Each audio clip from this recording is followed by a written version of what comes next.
ಇತ್ತೀಚೆಗೆ ವರ್ಲ್ಡ್ ಅಲ್ಲಿ ಫೇಮಸ್ ಆದಂತ Russian couples empire state building ನ ಹಬ್ಬಿಕೇಶನ್ ಆಮೇಲೆ ಏನ್ ಮಾಡಿದ್ರಪ್ಪ ಅಂತಂದ್ರೆ ಅರೆಸ್ಟ್ ಕೂಡ ಆದ್ರು. ಅರೆಸ್ಟ್ ಆಗಿಂದ ಬೇಲ್ ಕೂಡ ಸಿಕ್ತು. ಅದು ಹೆಂಗ್ ಸಿಕ್ತು ಅಪ್ಪ ಅನ್ನೋ ಕೂಡ ಹೇಳ್ತೀನಿ. ಮತ್ತೆ ಅವ್ರ ಹಿಂದೆ ಏನೇನಿತ್ತು, ಮತ್ತೆ ಆ ಸಾಕ್ಷಿ ತಂದ್ರು, ಏನ್ ಸಾಕ್ಷಿ ತಂದ್ರು, ಮತ್ತೆ ಹಿಂದೆ ಅವ್ರು ಏನ್ ಕೆಲಸ ಮಾಡ್ತಾ ಇದ್ರು ಕೂಡ ಹೇಳ್ತೀನಿ. ವಿಡಿಯೋನ ಕೊನೆವರೆಗೆ ನೋಡಿ, ನಿಮ್ಗೆ ಗೊತ್ತಾಗುತ್ತೆ. ಫಸ್ಟ್ ಆಫ್ ಆಲ್ ಇವ್ರ ಹೆಸರು ಏನಪ್ಪಾ ಅಂತಂದ್ರೆ ಇವಾನ್ ಬಿರ್ಕಸ್ ಮತ್ತೆ ಆಂಜೆಲಾ ನಿಕೋಲಿವಾ ಅಂತ. ಇವರಿಬ್ರು ಬಂದ್ಬಿಟ್ಟು ಮ್ಯಾರಿ ಆಗಿರ್ತಾರೆ, ಹಂಗಂದ್ರೆ ಮದ್ವೆ ಆಗಿರುತ್ತೆ. ಆದ್ರೆ ಇನ್ನವರೆಗೂ ಯಾರಿಗೂ ಗೊತ್ತೇ ಇಲ್ಲ.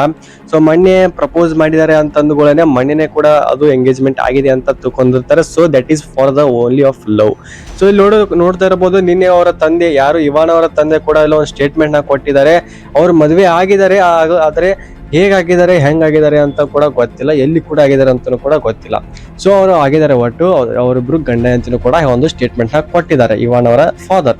ಫಸ್ಟ್ ಆಫ್ ಆಲ್ ಇವ್ರ ಹಿಂದೆ ಯಾವ ತರ ಸಾಧನೆ ಮಾಡಿದ್ದಾರೆ, ಯಾವ ತರ ಬಿಲ್ಡಿಂಗ್ ನ ಹತ್ತು, ಯಾವ ತರ ಟವರ್ ಹತ್ತಿದ್ದಾರೆ, ಎಲ್ಲ ಇಡೀ ದೇಶ ಎಲ್ಲ ವರ್ಲ್ಡ್ ಕೂಡ ಅಡ್ಡಾಡಿದ್ದಾರೆ ಅಂತೆ, ಎಲ್ಲೆಲ್ಲಿ ಅಂತನೂ ಕೂಡ ಹೇಳ್ತೀನಿ.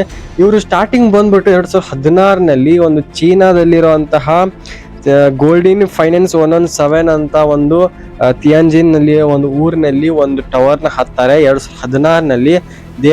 ಇವರಿಬ್ರು ಸೇರ್ಕೇಶಿಂದ ಹತ್ತಾರೆ. ಮತ್ತೇನಪ್ಪಾ ಅಂತಂದ್ರೆ ಈಗ ಮೊನ್ನೆ ಅವರು ಏನು ನ್ಯೂಯಾರ್ಕ್ ನಲ್ಲಿ ದ ಎಂಪೈರ್ ಸ್ಟೇಟ್ ಬಿಲ್ಡಿಂಗ್ ನಲ್ಲಿ ಹತ್ತಿದ್ರು ನೋಡ್ರಿ. ಸೊ ಅವಾಗ ಒಂದು ಬ್ಯಾನರ್ ನಲ್ಲಿ ಒಂದು ಏನ್ ಬರ್ಕೊಂಡ್ ಬಂದಿರ್ತಾರಪ್ಪ ಅಂತಂದ್ರೆ, when the power of love beats the love of power and the world knows the peace ಅಂತ ಕೂಡ ಇಲ್ಲಿ ಬರ್ಕೊಂಡ್ ಬಂದಿರ್ತಾರೆ. ಸೊ ಇಡೀ ಜಗತ್ತಿನಲ್ಲೇ ವೈರಲ್ ಆಗಿರುತ್ತೆ. ಸೊ ಅದನ್ನ ಪೋಸ್ಟ್ ಕೂಡ ಮಾಡಿರ್ತಾರೆ ಇಲ್ಲಿ ಸೋಷಿಯಲ್ ಮೀಡಿಯಾದಲ್ಲಿ. ಮತ್ತೆ ಅದನ್ನ ನೋಡ್ಬಿಟ್ಟು ನ್ಯೂಯಾರ್ಕ್ ಪೊಲೀಸ್ ಅವರು ಅರೆಸ್ಟ್ ಕೂಡ ಮಾಡ್ತಾರೆ. ಮತ್ತೆ ಅವರು ಒಂದು ಸಾಕ್ಷಿನ ತಗೊಂಡ್ಬರ್ತಾರೆ, ಏನಪ್ಪಾ ಅಂತಂದ್ರೆ ನಾವು ಹಿಂದೆ ಈ ತರ ಎಲ್ಲ ಹತ್ತಿದೀವಿ, ಸೊ ಇದೇ ನಮ್ಗೇನ್ ದೊಡ್ಡದಲ್ಲ. ಸೊ ಏನು ಇದನ್ನೆಲ್ಲ ಪೋಸ್ಟ್ ಮಾಡಿದಪ್ಪ ಅಂತಂದ್ರೆ, ನಾವು 2016ನಲ್ಲಿ ಈ ತರ ಕೆಲಸ ಮಾಡ್ಕೊಂಡ್ ಬಂದಿದ್ದೀವಿ. ಚೀನಾ ಆಗಿರಬಹುದು, ಮಲೇಷ್ಯಾ ಆಗಿರಬಹುದು, ಹಲವಾರು ದೇಶಗಳಲ್ಲಿ ಅಡ್ಡಾಡಿ ಅಲ್ಲಿರುವಂತ ಪ್ರಸಿದ್ಧ ಒಂದು ಟವರ್ ಆಗಿರಬಹುದು, ಬಿಲ್ಡಿಂಗ್ಸ್ ಆಗಿರ್ಬಹುದು ಹತ್ತಿದ್ದೀವಿ ಅಂತನೂ ಕೂಡ ಹೇಳ್ತಾರೆ. ಮತ್ತೆ ನಾನು ಹೇಳ್ದಂಗೆ ಈ ಚೀನಾದಲ್ಲಿ ಹತ್ತಾದ್ಮೇಲೆ ಇಡೀ ವರ್ಲ್ಡ್ ನಲ್ಲಿರುವಂತಹ ಸೆಕೆಂಡ್ ಟಾಲೆಸ್ಟ್ ಬಿಲ್ಡಿಂಗ್ ಆದಂತ ಏನಪ್ಪಾ ಅಂತಂದ್ರೆ ದಟ್ ಈಸ್ ಮಲೇಷಿಯಾ ಮರ್ಡೆಕಾ. ಸೊ ಈ ಮಲೇಷಿಯಾ ಮರ್ಡೆಕಾ 118 ನಲ್ಲಿರುವಂತಹ ಒಂದು ವರ್ಲ್ಡ್ ಸೆಕೆಂಡ್ ಟಾಲೆಸ್ಟ್ ಬಿಲ್ಡಿಂಗ್ ಇವರು 2022ರಲ್ಲಿ ಹತ್ತಾರೆ.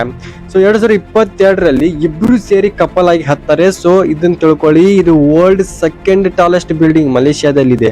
ಸೊ ಇದನ್ನ ಹತ್ತಾದ್ಮೇಲೆ ಇವಾನ್ ಅವರು ಏನ್ ಮಾಡ್ತಾರಪ್ಪ ಅಂತಂದ್ರೆ ಏಫೆಲ್ ಟವರ್, ಎಲ್ಲರಿಗೂ ಗೊತ್ತಿರುತ್ತೆ ಇದು ಏಫೆಲ್ ಟವರ್, ಇಡೀ ಪ್ಯಾರಿಸ್ ನಲ್ಲಿರುವಂತ, ಇಡೀ ಜಗತ್ತಿಗೆ ಗೊತ್ತಿರುತ್ತೆ, ಪ್ಯಾರಿಸ್ ನಲ್ಲಿರುವಂತಹ ಒಂದು ಟವರ್ ಆಗಿರುತ್ತೆ. ಇದು ಬಂದ್ಬಿಟ್ಟು ಇದನ್ನು ಕೂಡ ಹತ್ತಾರೆ ಇವಾನ್ ಅವರು. ಮತ್ತೆ ಶಾಂಘೈ ಟವರ್ ಚೀನಾದಲ್ಲಿದೆ. ಮತ್ತೆ ಶೂಹಿಂಗ್ ಸ್ಕ್ವೇರ್ ಇನ್ ಶೆಂಜನ್ ದಲ್ಲಿದೆ, ಅದನ್ನು ಕೂಡ ಚೀನಾದಲ್ಲೇ ಕೂಡ ಇದೆ. ಸೊ ಇದು ಬಂದ್ಬಿಟ್ಟು ದಿವಾಂಗ್ ಬಿಲ್ಡಿಂಗ್ ಅಂತಾನು ಕೂಡ ಕರೀತಾರೆ. ಪ್ರಸಿದ್ಧವಾದಂತಹ ಒಂದು ಬಿಲ್ಡಿಂಗ್ ಇದು ಚೀನಾದಲ್ಲಿ. ಓಕೆನಾ, ಚೀನಾದಲ್ಲಿ ಎರಡು ಟವರ್ ಹತ್ತಿದ್ದಾರೆ. ಮತ್ತೆ ಎಫೆಲ್ ಟವರ್ ಪ್ಯಾರಿಸ್ ನಲ್ಲಿ, ಮತ್ತೆ ಮಲೇಷಿಯಾದಲ್ಲಿ ಕೂಡ ಹತ್ತಿದ್ದಾರೆ. ಸೊ ಇವರಿಬ್ರು ಎಂಗೇಜ್ಡ್ ಆಗಿದ್ದಾರೆ ಅಂತ ಇಲ್ಲಿ ಎಲ್ಲರೂ ಕೂಡ ಮಾತಾಡ್ತಾ ಇದ್ದಾರೆ.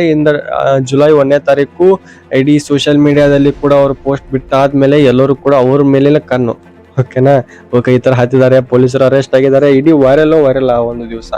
ಸೊ ಇವೆಲ್ಲ ಮಾಡ್ತಿದ್ದ, ಇವೆಲ್ಲ ಸಾಧನೆ ಕೂಡ ಮಾಡಿದಾರೆ. 2016ಕ್ಕಿಂತ ಮೊದಲು ಏನಿದ್ರು ನೋಡಿ, ಇವರೊಂದು ಪ್ಯಾಷನ್ ಇತ್ತು. ಏನಪ್ಪಾ ಅಂತಂದ್ರೆ, ಈಗ ಇವಾನ್ ಅವರು ಮ್ಯೂಸಿಕ್ ನ ಆಡ್ತಾ ಇದ್ರು, ಈ ವಾಸ್ ಒಂದು ಸಿಂಗರ್ ಆಗಿದ್ರು.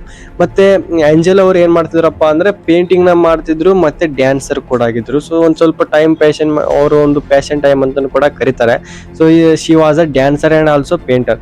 ಸೊ ಪೇಂಟಿಂಗ್ ನ ಮಾಡ್ತಿರ್ಬೇಕಾದ್ರೆ ಆ ಒಂದು ಕಾಲದಲ್ಲಿ ಈ ತರ ಹೊಡೆಯುತ್ತೆ. ಒಂದು ಸಿರೀಸ್ ನ ಮಾಡ್ತಾರೆ, ಒಂದು ನೆಟ್ಫ್ಲಿಕ್ಸ್ ನಲ್ಲಿ 2024ರಲ್ಲಿ, that is Skywalker a love story ಅಂತ. ಸೊ ಈಗನು ಕೂಡ ಇದೆ ಅದು. ಈಗಿನ ಜನರು ಅದನ್ನ ವೈರಲ್ ಕೂಡ ಮಾಡ್ತಾ ಇದಾರೆ. ಮೊದಲು ಅಷ್ಟೇನ ಆಗ್ತಿದ್ದಿಲ್ಲ. ಇದು ಏನೀಗ 10 ಕೇಸಿಂದ ಅರೆಸ್ಟ್ ಆದ್ರೆ ನೋಡಿ, ಈಗ ನಿಂತರ ಅವರು ಕೂಡ ವೈರಲ್ ಆಗಿದ್ದಾರೆ. ಸೊ ಈಗ ವೈರಲ್ ಕೂಡ ಮಾಡ್ತಾ ಇದ್ದಾರೆ. ಸೊ ಆ ಒಂದು ನೆಟ್ಫ್ಲಿಕ್ಸ್ ನಲ್ಲಿ ಕೂಡ ಇದೆ ಅದು. ಓಕೆನಾ, ಫಸ್ಟ್ ಆಫ್ ಆಲ್ ಇವ್ರ ತಂದೆನೂ ಕೂಡ ನಿನ್ನೆ ಸ್ಟೇಟ್ಮೆಂಟ್ ಆಗಿ ಕೊಟ್ಟರು ನೋಡಿ. ಇವರಿಬ್ರು ಮದುವೆ ಆಗಿದ್ದಾರೆ, ಆದ್ರೆ ಹೆಂಗಾಗಿದ್ದಾರೆ ಎಲ್ಲಾಗಿದ್ದಾರೆ ಅಂತ ಗೊತ್ತಿಲ್ಲ ಅಂತಲೂ ಕೂಡ ಹೇಳಿದ್ದಾರೆ. ಸೊ ಸಾಧನೆ ಕೂಡ ಮಾಡ್ತಾ ಇದ್ದಾರೆ. ಸೊ ಹಿಂದೆ ಸಾಧನೆ ಕೂಡ ಮಾಡಿದ್ದಾರೆ, ಮುಂದೆ ಕೂಡ ಮಾಡಲಿ ಹೇಳುತ್ತಾ ವಿಡಿಯೋನ ಮುಗಿಸ್ತಾ ಇದ್ದೀನಿ. ಫ್ರೆಂಡ್ಸ್, ಇಷ್ಟ ಆದ್ರೆ ಲೈಕ್ ಮಾಡಿ, ಶೇರ್ ಮಾಡಿ, ಕಮೆಂಟ್ ಬಾಕ್ಸ್ ಅಲ್ಲಿ ಏನೋ ಕಮೆಂಟ್ ಹಾಕಿ, ಮತ್ತೆ ಸಬ್ಸ್ಕ್ರೈಬ್ ಮಾಡೋದು ಮರೆಯಕ್ಕೆ ಹೋಗ್ಬೇಡ್ರಿ. ಅಂಡ್ ಬಾಯ್.